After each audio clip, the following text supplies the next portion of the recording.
So, leading up until roughly December, we saw a lot of inflation as people were demanding more goods because the economy was recovering from the pandemic and supply chains were squeezed.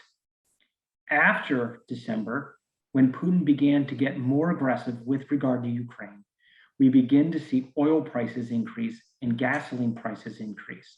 And as those prices increase, Americans are paying more. That's a distinct cause that is different from what was driving inflation before.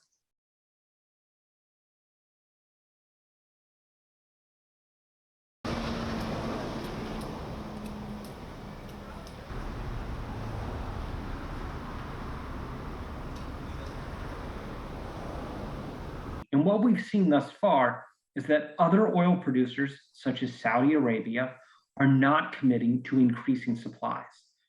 Because no one's committing to increasing supplies at a time of tremendous geopolitical uncertainty, the markets are trying to price that in. And that means that everyday Americans are going to be paying more at the pump.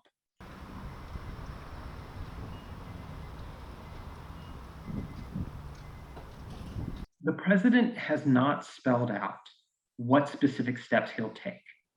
However, we know that he has several options. Those options include releasing more oil from the US Special Reserve in order to reduce prices. That's something they've already done in November. The president could try to find ways to convince oil producing nations such as Saudi Arabia and others to produce more oil.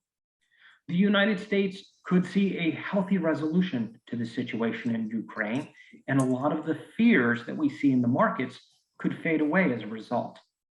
Long term, the best way to protect against oil shocks is to reduce our dependence on oil.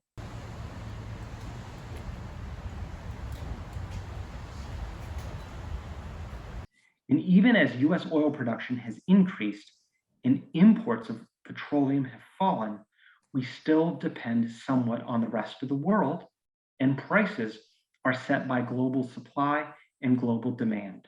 We are not protected or even sheltered from those forces.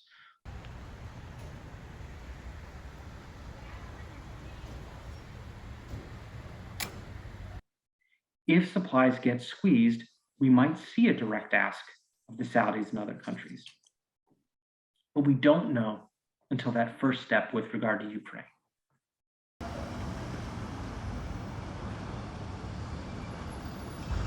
When I talk to economists, they say that in the short term, the president has little power to really influence the day-to-day prices of gasoline.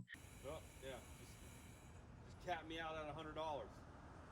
We really have the ultimate political conundrum in that President Biden has to fix a problem he didn't necessarily cause and he has little influence over, and yet voters expect him to do exactly that.